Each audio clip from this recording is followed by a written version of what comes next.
Hello friends and welcome back to the channel. Gunko Guns here, still rocking the beard and currently trapped under an ungodly amount of snow in Chicago. At this point, dudes, I might have to go tame a Bastingor IRL just to plow my driveway. Which brings me to today's Palworld showcase. Meet Yontoon, I think that's how you pronounce it.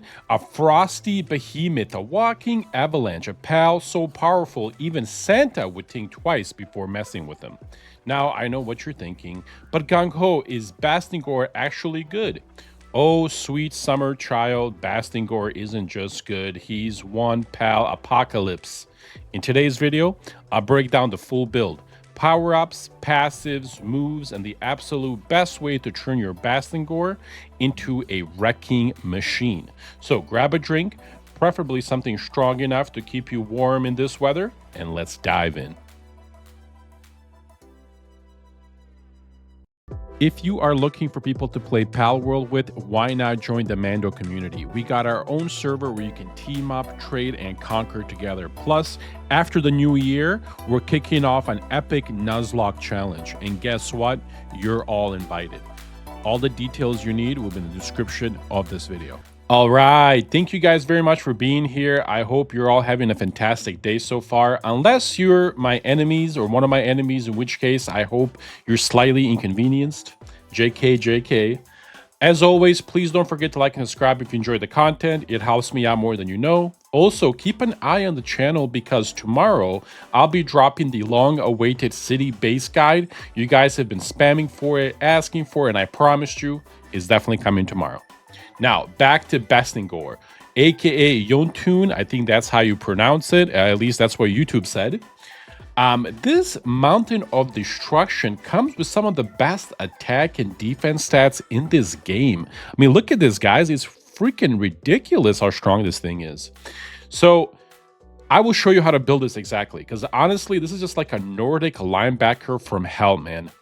Anyway, the best way to get this pal, the Bastingor, because you actually cannot catch one in game, you have to breed in Anubis and a Frost Stallion. This combo lets you actually pass down the best passives and everything else that you want on your Bastingor to be the best pal it can be. So again, one more time, Anubis and a Frost Stallion will get you a Bastingor. Both of them can easily be caught and bred, and you should have a bunch of copies already. So this is really, really cool for you to get.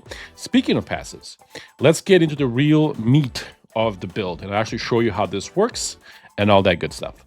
All right, guys, so let's go over the passives really quick. This Bastingor that I have and some of the other ones that I've built are built for raids. And when I say built, I mean engineered like a finely tuned sports car.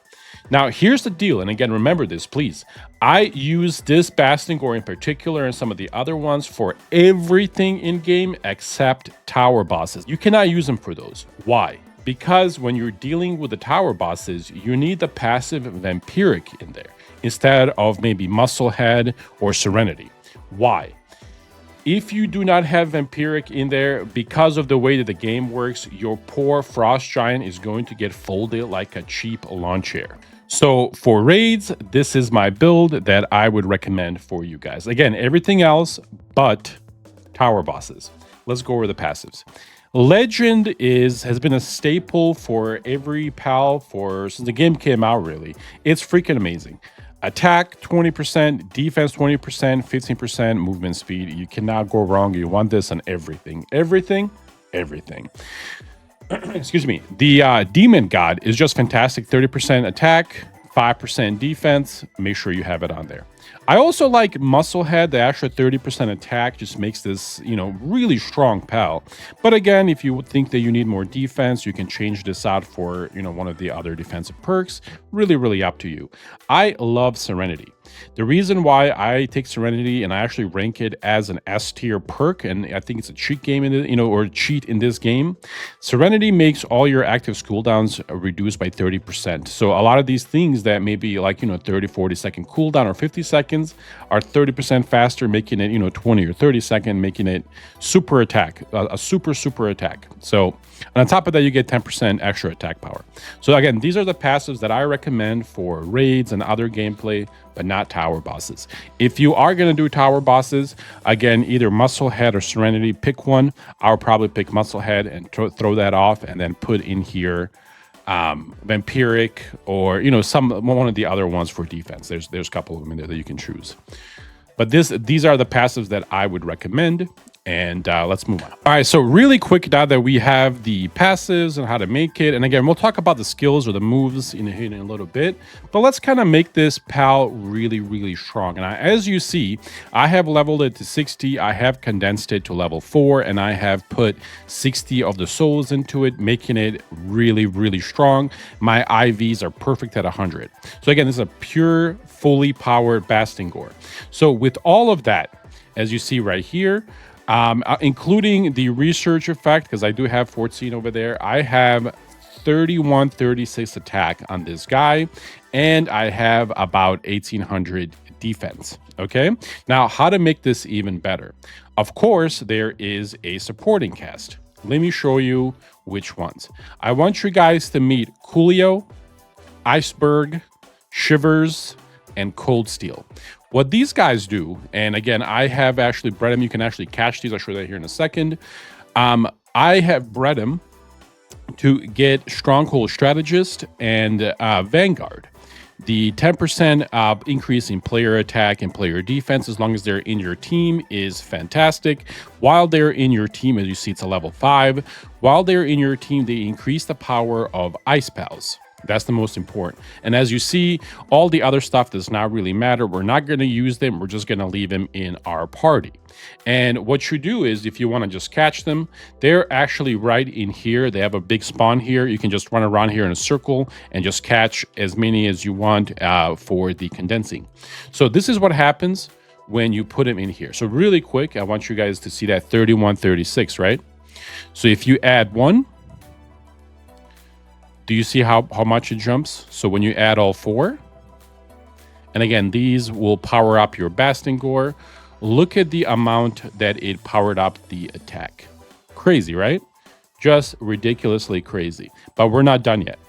So with that, if you want to make it even stronger, you can actually feed it some food. I recommend the Mammer's Curry. These are very easy to make. I'm just going to take 2 because we are going to have a showcase right after this. And I'm going to show you what this looks like when you actually feed it one. So you just feed it to your Bastingor. And then when you check its attack, look at that. 5572 attack power, 1800 defense. This is a killing freaking machine. Now, let's go and show you some showcases of its true power. All right, so again, with the Juntun or Bastingor, it is ice-based, and we are going to go and fight a dragon, because these guys are very strong as dragon types. So, for example, if we're fighting any dragon type, ergo the newest raid that just came out, with this crazy person, I think I have him here somewhere. The Xenolord. I've killed him a few times. I haven't had a chance to hatch the eggs yet, but he is a dragon type. This strategy will whoop his butt. So let me show you how that does with the other dragons here. So check this out. Again, we're just going to let him fight. We're not going to use any of it. Let's see how he does against the regular tower bosses, and I'll fight some other people here that are dragons to show you the full effect. All right, let's let him go. Make sure that he is aggressive. All right. I mean, he is just doing damage to this guy, man. As you see right there, they're super effective against dragon types. And because he is ice, he interrupts them quite a lot, which is just too funny. All right. Game over. All right, let's do another showcase against some of the better dragons in game that you guys are going to be fighting, the level 60s, and go from there. Oh, did I just miss? Oof. All right. I don't think they all died. You're next.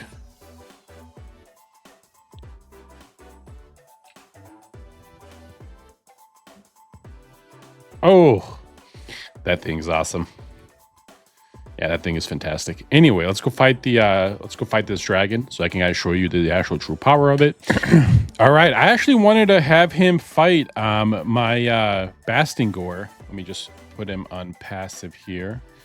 I wanted him to fight a jet dragon, but somebody killed it on the server, so we'll just have to use a Sylvagus. Again, I'm only showing you guys what he can do for right now.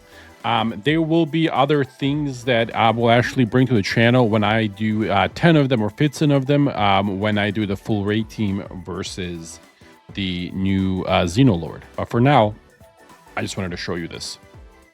So we're going to say attack aggressively. And here he is against Sylvagus. Let's see what happens here. All right, he's going to like instantly kill it. Yeah.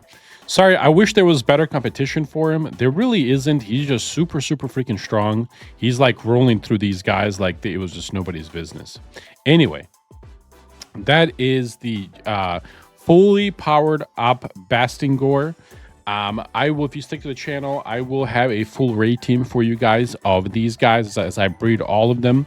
I will have 12 of them or 15 of them go up against a Xenolord, and it'll be the hardest difficulty just to kind of show you, because I really do think this is the premier pal right now that will counter Xenolord in every way and easily kill it.